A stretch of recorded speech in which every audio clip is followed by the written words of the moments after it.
ពីពេលនេះទៅគឺឲ្យខ្ញុំម្ចាស់ជាអ្នកបម្រើណែបម្រើខ្ញុំមែនទេខ្ញុំថាប្រហែលជាមកតាមដានខ្ញុំច្រើនជាងចម្លែកមែនហេតុអ្វីបានជាអុចមិនឆេះអីចឹងអូយចាំបាច់ហត់ធ្វើអីប្រើរបស់នេះទៅគ្រូពេទ្យឈីវនេះគឺជាអ្វីទៅតើវាជាដុំប្រាក់ដ៏ស្អាតមួយដុំមែនទេអូភ្លើងទឹកម្ចាស់គ្រូពេទ្យឈីវមេតាលើកលែងទោសផងបានហើយប្រញាប់ងើបឡើងមកអីក៏ឆោឡំម្លេះនេះគឺជាឧបករណ៍បង្កើតភ្លើងដែលផលិតយ៉ាងពិសេសពីសំណាក់គ្រូរបស់ខ្ញុំហៅថាបញ្ជាភ្លើងទឹកងើបឡើងទៅធ្វើការទៅ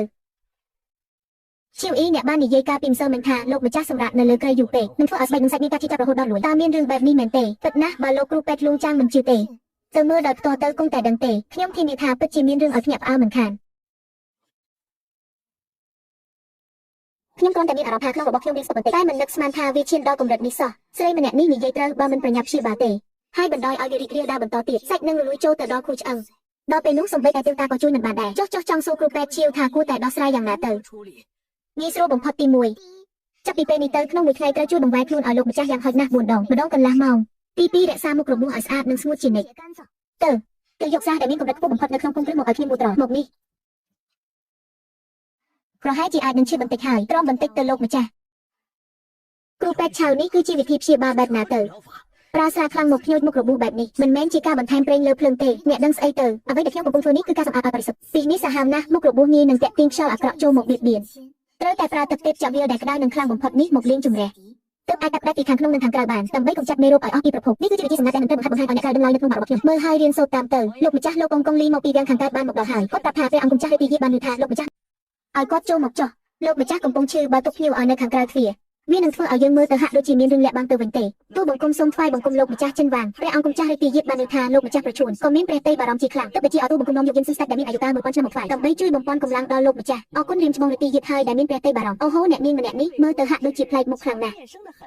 នេះគឺជាគ្រូពេទ្យដែលលោកម្ចាស់ទើបតែអញ្ជើញមកថ្មីគ្រូពេទ្យឬអ្នកនាងម្នាក់នេះនៅក្មេងសោះមិននឹកស្មានថាមានសមត្ថភាពដល់ថ្នាក់នេះសោះហើយមនុស្សពិតជាមិនអាចមើលតែសម្បកក្រៅបានមែន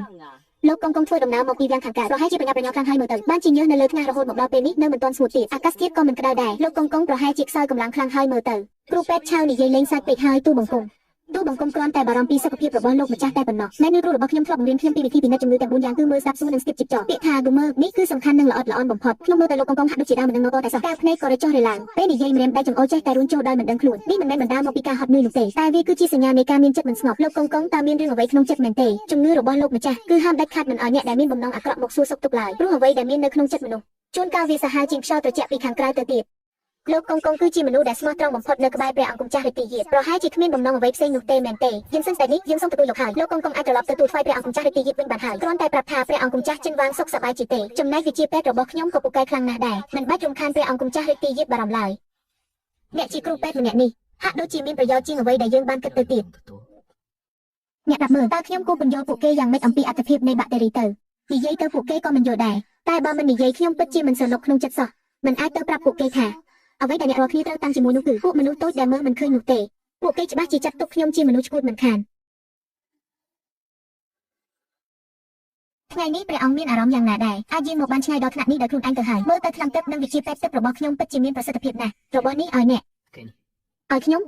ហេតុអ្វីរបស់នេះមើលទៅហាក់ដូចជាមានតម្លៃណាស់នេះគឺជារបស់គេពេលដែលខ្ញុំសន្លប់ខ្ញុំបានច្រឡំអ្នកថាជាគេវាគឺជាកំហុសរបស់ខ្ញុំប៉ុន្តែការបង្ហាញខ្លួនរបស់អ្នកប្រហែលជាបំណងរបស់ស៊ូបលីពិតមែនរបស់នេះប្រគល់ឲ្យអ្នកចោះទុកជាភូតាំងនៃទំនុកចិត្តដែលខ្ញុំមានចំពោះអ្នកហា